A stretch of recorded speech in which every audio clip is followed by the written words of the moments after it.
April 1962, in Dallas, Texas, USA, Jeff Dunham is a ventriloquist and stand-up comedian who specializes in observational, black, and prop comedy. At 3 months, he was adopted by Howard and Joyce Dunham, who worked as a real estate appraiser and housewife, respectively, and was raised in a Presbyterian household. At the age of 8, Jeff was given a Mortimer Snurd dummy and a how-to album for Christmas, and began learning the art of ventriloquism. The very next day, he went to the library to check out a ventriloquism how-to book, which he never returned. Within a year, he was hooked and decided that he wanted to pursue ventriloquism as a career. Aided by Edgar Bergen's routines and Jimmy Nelson's instant ventriloquism record, Jeff would practice in front of a mirror for hours on end. As an only child who enjoyed his solitude, the future celebrity had plenty of time on his hands to master the skill. In 6th grade, Jeff met Jimmy Nelson in person while attending the Kentucky-based Vent Haven Convention, an annual ventriloquist meetup with competitions and various activities. Since then, the comedian has made it a point to attend every year except for 1977, when he was unable to attend due to personal reasons. Eventually, Jeff was declared a retired champion by convention's organizers, as everyone was too daunted to go up against him in competition. As a teenager, Jeff began performing in churches and schools while juggling his Six Flags job. By the time he was in middle school, he was performing at banquets which were attended by American football star Roger Staubach and other local celebrities. After catching the attention of Bill O'Reilly and fellow local reporters, he made his TV debut in 1976 and was interviewed by a local news station. Still a high school student, Jeff also did commercial work for Datsun dealership. Jeff and ventriloquism were practically one and the same by now, as he co-wrote a school paper column with his dummies and posed with them for yearbook snaps to get professional photos cheaply. He matriculated from high school in 1980, having been voted most likely to succeed, and set himself the ambitious goal of appearing in The Tonight Show starring Johnny Carson within a decade. In the same year, Jeff began studying for a communications degree at Baylor University and performed around campus. His weekends were spent flying around the States, as he did around 100 private shows a year for corporate customers and other important figures. Still a junior college student, he was earning tens of thousands of dollars a year, including opening for George Burns and Bob Hope, despite not having much stand-up comedy knowledge. Jeff's big break came in 1985 when asked to join Sugar Babies, a famous Broadway show with Ann Miller and Mickey Rooney. Given his devout upbringing, Broadway came as a definite culture shock, but helped him perfect his craft and reach a wider audience. While performing at Long Island's Westbury Music Fair, Jeff learned how to modify his act depending on where he was and who his audience were. After graduating in 1986, Jeff introduced Jose Jalapeno, Peanut, and other new characters. Sadly, fellow comedians didn't consider him a true comedian because he used dummies and props for his routines. In an unpleasantly memorable incident, Jeff performed at New York City's Catch a Rising Star Club and was disrespected by the MC of the club who, upon learning that Jeff was a ventriloquist, postponed his stage time over and over until the comedian left. Jeff's ambitious move to Los Angeles in 1988 came when he felt he'd outgrown Texas. His parents were concerned by his decision, thinking he'd keep performing at church groups and other local venues. Surprisingly, Jeff was at first unsuccessful in LA, as he hadn't fully fleshed out his stand-up routine. It didn't help that his manager at the time, Judy Brown Marmol, booked him as a comedian duo instead of a ventriloquist. Upon befriending Mickey Lacey, who owned Hermosa Beach's Comedy and Magic Club, Jeff was given a regular slot and used Jerry Seinfeld and other comedians as case studies to perfect his act. He was also advised by Bill Engvall to start implementing more adult elements in his work, instead of only using his typical G-rated material. In 1988, a talent booker for Johnny Carson's Tonight Show informed Jeff that he'd landed a spot on the program. Jeff was ecstatic at achieving his 10-year goal 2 years early, but the talent booker, James McCauley, canceled his appearance after seeing one of the ventriloquist's public performances. James informed Jeff that he felt the latter wasn't prepared for The Tonight Show. Instead of giving up, Jeff performed for James several times and also perfected his act in LA clubs. Finally, James told Jeff in April 1990 that he was ready to appear on The Tonight Show with Peanut, one of his dummies. After performing alongside B.B. King and Bob Hope a few days later, Jeff was invited to sit on Johnny's couch, which was considered a stamp of approval. Jeff's parents disapproved of his The Tonight Show appearance, which frustrated the ventriloquist. For the next decade and some, he remained relatively unknown, performing at small and medium-sized venues, as well as accepting the odd TV role and commercial job. The exposure from appearing on The Tonight Show 3 more times and having a segment with Reba McEntire on Hot Country Nights helped him out enormously, but his TV appearances slowed down around the mid-1990s, and his stage audiences dwindled considerably. Rather than discouraged, Jeff began performing at clubs again.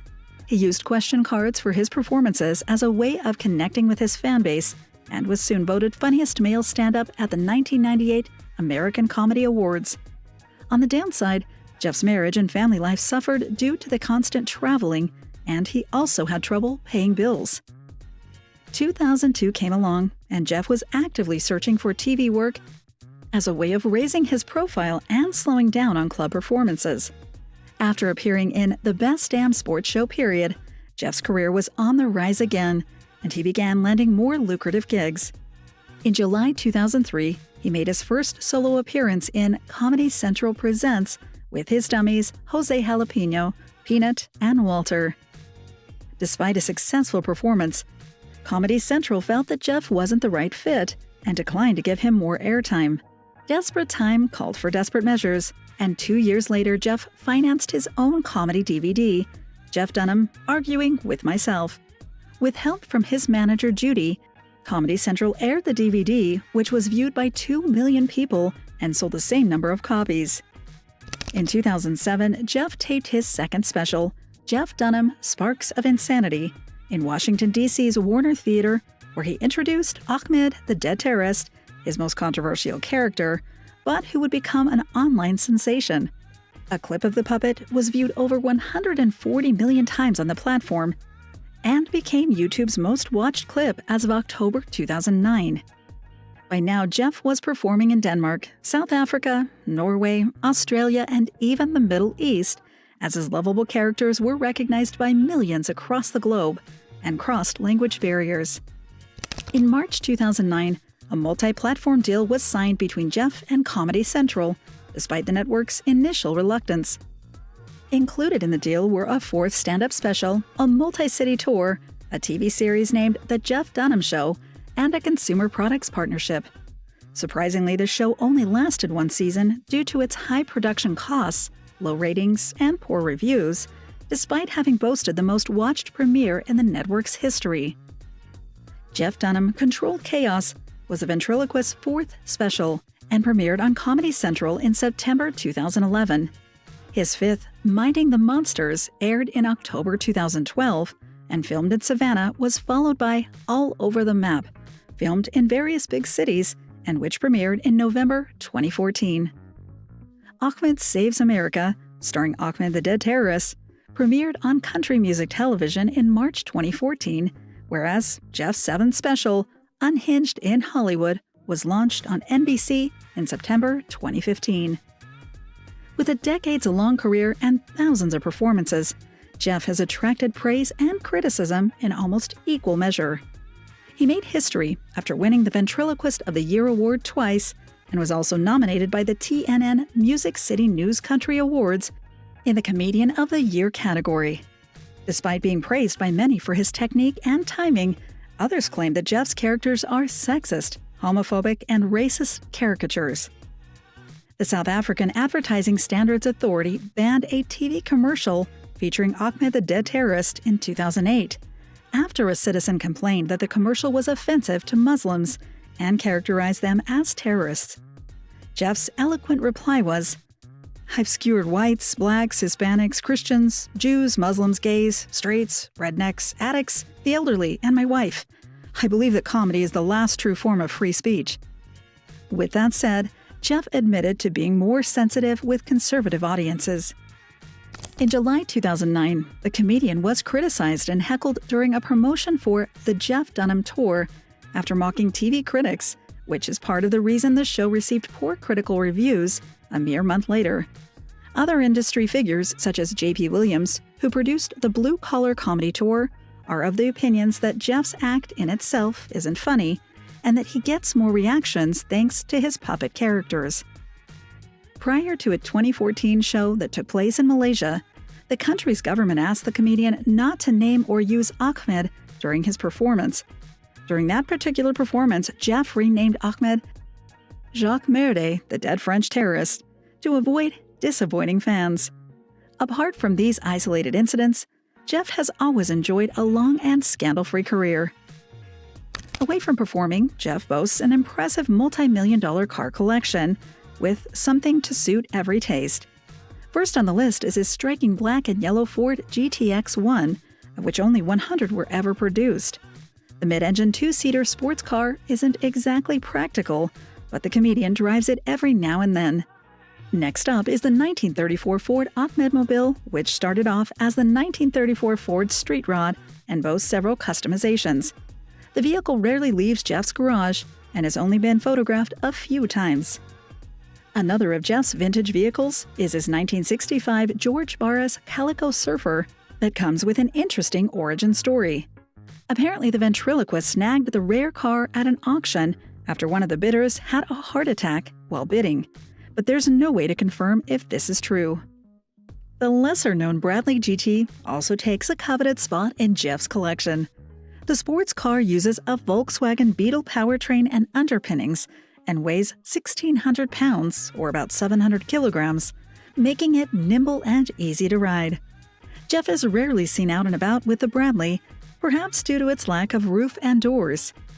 Fans of vintage cars love Jeff's 1970 Plymouth Superbird, which comes with manual transmission and a 426 Hemi engine, instead of the typical automatic transmission and 440 cubic inch engine. Jeff's orange Superbird has been valued at up to $300,000. Jeff is obviously a Batman fan, as he owns 1966 and 1992 Batmobiles. George Barris designed the former, which is praised for being one of the best replicas ever made. And the comedian can often be seen driving it. However, the 1992 Batmobile, which comes with voice-activated controls, an LS7 Corvette crane engine, and rear cameras, isn't a replica. It came straight from the set of Batman Returns. There are also a couple of lesser-loved AMC Gremlins in Jeff's garage. The 1970s car, which is compact and utilitarian, comes with Levi upholstery and an AMC 5.0-liter V8 engine. Similarly, Jeff's 1971 Mercury Marquis Brougham is another fairly unattractive vehicle, but one with enormous sentimental value, as it's the exact same model as the ventriloquist's first car. The Mercury is so important to Jeff that it's featured in several of his YouTube videos. Thank you for spending some time with us. Make sure to like and subscribe so you never miss another video. We also handpick these videos, which we recommend you watch next. You can talk to us on all social medias or ask a question in the comments below. Thank you for being with us, and we'll see you back tomorrow.